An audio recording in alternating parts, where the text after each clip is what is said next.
One way move market में। इस महीने की जब हमने शुरुआत की थी तो हम 19,000 पर थे। अभी महीना पूरा भी नहीं हुआ है, हम 20,000 क्रॉस करने वाले हैं निफ्टी पर। और स्मॉल कैप इंडेक्स में एक वन वे तेजी। अब मार्केट को देखकर थोड़ा डर लग रहा है या फिर ये मार्केट इसी तरीके से कंटिन्यू करेगा आपके हिसाब से? देखिए, मार्केट का मोमेंटम बहुत तेज है जैसे आपने कहा।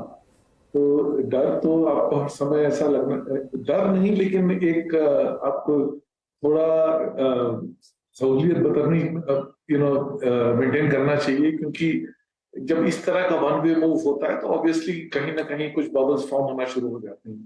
तो मेरा मानना यह है कि अभी भी फ्रंट लाइन में ऐसा कुछ बबल फॉर्मेशन नहीं हुआ है, लेकिन फिर भी वैल्यूएशन जरूर स्ट्रेच होने लगे हैं।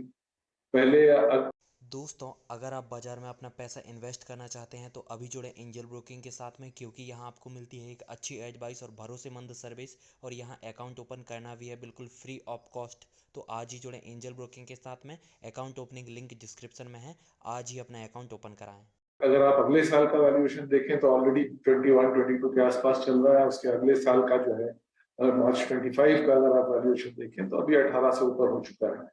तो ये लेवल जो है, इस लेवल पर आपको थोड़ा सा केयरफुल रहना पड़ेगा, क्योंकि इस वक्त ऐसी कोई बहुत ज्यादा सस्ती शेयर आपको नजर नहीं आ रही। और हो सकता है कि कहीं भी अगर कोई भी एक्सीडेंट हो या कोई कंपनी में परफॉर्मेंस में थोड़ी सी गिरावट हो तो गिरावट शेयर प्राइस में ज्यादा होगी इस वक्त। तो थोड़ा सा केयरफुल रहना जरूरी। थोड़ा सा केयरफुल रहिए। इस समय जो आनंद, एक स्टॉक जिसमें जबरदस्त मूव आए हैं पिछले कुछ दिनों में, वो है आईटीसी। अब ऑलमोस्ट 500 के करीब। यहाँ पर क्या करें इन्वेस्टर्स? ऑब्वियसली 200 पर इसने इतना टाइम बिताया, इतने लोगों को परेशान किया, लेकिन अब चलना शुरू हुआ है तो रुकने का नाम नहीं ले रहा है। यहाँ क्या भी होगा आपका?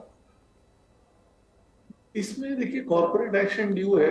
कंपनियां स्प्लिट होंगी और हमेशा जब भी कंपनी थोड़ा सा फोकस हो जाती है और 3-4 बिजनेस के बजाय एक एक अलग अलग कंपनियां बन जाती हैं, तो उसका सम ऑफ पार्ट्स हमेशा ओवरऑल कंपनी से बेहतर ही परफॉर्म करता है। तो अनुमान यही है कि अगर आप कंपनी को आप 3 भाग में बांट दें, अभी फिलहाल तो एक ही कंपनी निकलने की बात हो रही है, लेकिन आगे जाके होटल और एफएमसीजी दोनों अलग हो सकते हैं आईटीसी से।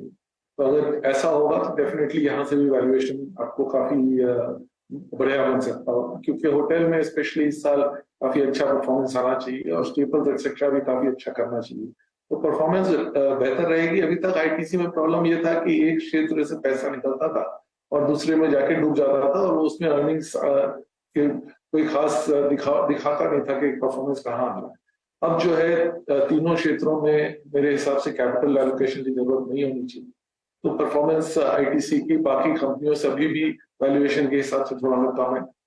थोड़ा सा कम रहेगी क्योंकि सिगरेट कंपनी है, लेकिन फिर भी कैश अप अभी भी थोड़ा सा बाकी है। अच्छा आनंद जी, वाकई शुरुआत में मार्केट के टेक्सचर पर आपने कमेंट किया, आईटीसी की बातचीत हुई अभी। अब बात करते हैं कुछ ऐसे स्पेस की जो कि मल्टी ईयर हाई जोन्स को क्रॉस करने की तैयारी कर रहे हैं स्ट्रॉन्ग एनवायरनमेंट के चलते। Just putting instance sir, DLF, अभी कुछ देर पहले हम इसके अर्निंग्स के बारे में बात कर रहे थे। डीएलएफ को देखिए आप, ओबरॉय रियल्टी को देखिए आप, सिंटेक रियल्टी को देखिए, और इसी स्पेस में जब दूसरा वर्टिकल यानी हाउसिंग फाइनेंस कंपनियां, जिसमें कैनफिन होम्स के नंबर्स बहुत अच्छे रहे, सब डिलीवर करता हुआ। आपका रियल एस्टेट पर व्यू क्या है सर? और एचएफसीज को चेस करना चाहिए या फिर रियल एस्टेट कंपनियों को, या फिर वो रियल एस्टेट कंपनियां जिनकी पैन इंडिया प्रेजेंस है, या फिर रीजनल कंपनीज को? आपका व्यू? रियल एस्टेट बहुत दिन के बाद ब्रेकआउट हुआ है तो थोड़ी देर तक मोमेंटम बरकरार रहेगा। जहां रहते हैं हैदराबाद जैसे शहरों में फॉर एग्जाम्पल, दाम जो है कम से कम पिछले 3-4 साल में दुगने हो चुके हैं और यहाँ पर अभी भी काफी ग्रोथ नजर आ रही है। लेकिन अगर आप डिमांड के हिसाब से देखना शुरू करें या इस पर सप्लाई के हिसाब से देखना शुरू करें, तो नए जो प्रोजेक्ट्स के परमिशन चाहिए होती है वो थोड़ी सी हल्की हो गई है।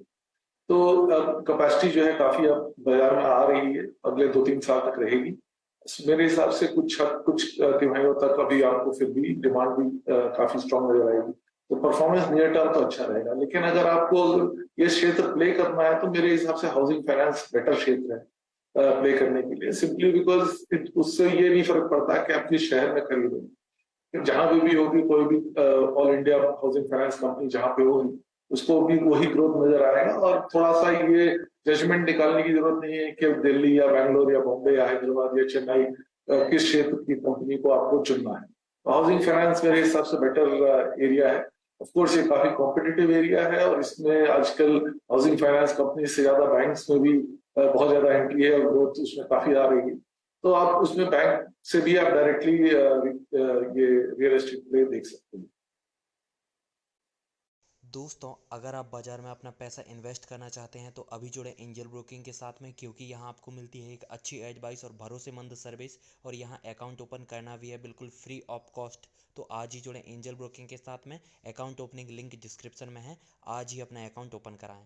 के अगेंस्ट खड़ा करके देखें तो शायद वो अंडर परफॉर्म करती हुई नजर आएगी। मैं जस्ट एक मारुति का एग्जांपल रखता हूं सर। कोविड के दौरान इसका भाव था करीब 4600 रुपये, आज ये करीब 9800 पे खड़ा है। लेकिन हमें नहीं भूलना चाहिए कि प्रीवियस इसका स्विंग हाई 10,000 था। इसी के अगेंस्ट पैसेंजर व्हीकल सेगमेंट में आप देखिए टाटा मोटर्स ने क्या किया, M&M ने क्या किया, मारुति जिसने बीते एक साल में हर प्रोडक्ट लॉन्च किया, आज इनकी गाड़ी 24-30 लाख की रेंज से 4 लाख सब कुछ है इनके पास। मारुति पे आपका व्यू क्या है? 9700 रुपए पे अभी तक वो प्रीवियस हाई क्रॉस करके बड़ा मूव डिलीवर नहीं कर पाया, क्या करना चाहिए मारुति में? ओवरऑल ऑटो सेक्टर में फिलहाल जो है मेरे हिसाब से शेयर प्राइसेस काफी बढ़ चुके हैं और मारुति में नो डाउट यहाँ पे काफी अच्छे लॉन्चेस आने की उम्मीद है और कई प्रोडक्ट्स अगले कुछ महीनों में आएंगे बाजार में, स्पेशली एसयूवी सेगमेंट एक्सेट्रा, जहाँ पे मारुति का प्रेजेंस कम रहा है।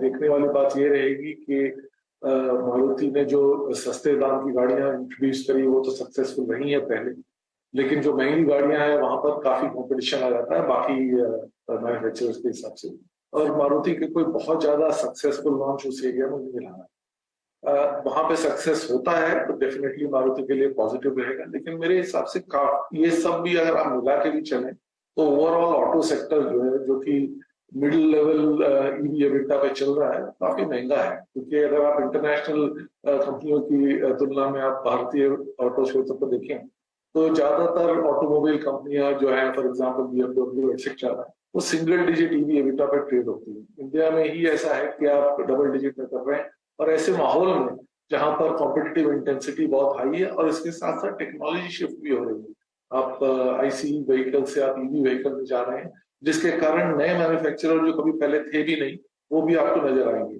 तो इस वक्त मेरी पोजीशन जो है वो जनरली ऑटोमोटिव क्षेत्र में थोड़ी सी अंडरवेट रहेगी। इंडेक्स पर एक बार नजर डाल लेते हैं, क्योंकि फिर हम 99, 80, 85 तक के लेवल्स पर इसके आसपास कारोबार करते हुए दिखाई दे रहे हैं। तो 20,000 के आंकड़े से आप कह सकते हैं सिर्फ 15-16 अंकों की ही दूरी है, मोमेंटम है। और बीच में हमें लगा था निफ्टी बैंक ने थोड़ी सी सांस ली और फिर उसके बाद एक नई रफ्तार बनती दिखाई दे रही है। तो 46,200 की तरफ एक बार फिर निफ्टी बैंक तेजी से दौड़ रहा है, 46,170 के लेवल्स, अब पूरे 500 पॉइंट का इजाफा। और अब तक हमने यही नोटिस किया था कि मिड कैप्स थोड़े से शांत थे, लेकिन मिड कैप इंडेक्स भी आपकी स्क्रीन पर फटाफट से आ जाएगा, क्योंकि वहां पर भी लगभग 100 अंकों की बढ़त है, 92 पॉइंट ऊपर वो इंडेक्स ट्रेड करता हुआ। अब ये रैली और भी मजबूत होती हुई और कोहेसिव होती हुई दिखाई दे रही है। अच्छा, बैंकों में हमने देखा HDFC बैंक के नंबर्स और परफॉर्मेंस काफी बढ़िया, उसके बाद अब उम्मीद जग गई है कि बाकी बैंकों का भी प्रदर्शन काफी अच्छा ही रहेगा। हम अभी साउथ इंडियन बैंक के नंबर्स देख रहे हैं, एक छोटा साइज का बैंक है, मुनाफे में ग्रोथ है, ब्याज से आय में ग्रोथ देखने को मिल रही है, एसेट क्वालिटी में थोड़ा सा सुधार। कैथलिक सीरियन बैंक की तरफ से भी इस तरह के ही नंबर्स कुछ देर पहले पेश हुए थे। लेकिन आनंद, आपका कन्विक्शन ट्रेड क्या रहेगा बैंकों में इस समय अगर पैसा कमिट करना है, क्योंकि मोमेंटम वहीं आ रहा है, निफ्टी बैंक ही है जो लीडर है पूरी तेजी का। काफी महीनों से मैं कहता रहा हूँ कि बैंक में ही आपको ओवरवेट रहना पड़ेगा इस साल की। जैसे आपने कहा, क्रेडिट ग्रोथ काफी स्ट्रांग है, डिपॉजिट ग्रोथ भी ठीक ठाक आ रही है, हालांकि क्रेडिट ग्रोथ से आधी लेवल के है। इसके कारण जो कंपनियों के पास अच्छा डिपॉजिट रेज करने का तरीका है और सॉफ्टवेयर एक्सेट्रा है और रिटेल प्रेजेंस है, वहां पर उनको काफी फायदा रहेगा, क्योंकि उनके NIM के ऊपर इतना प्रेशर नहीं रहेगा। बुक्स मोस्टली ठीक हो चुकी हैं, रिपेयर हो चुके हैं अभी तक, और पहली बार कई सालों के बाद हमने प्राइवेट कैपेक्स भी बढ़ते हुए देखना शुरू किया है। इसके कारण क्रेडिट ग्रोथ के ऊपर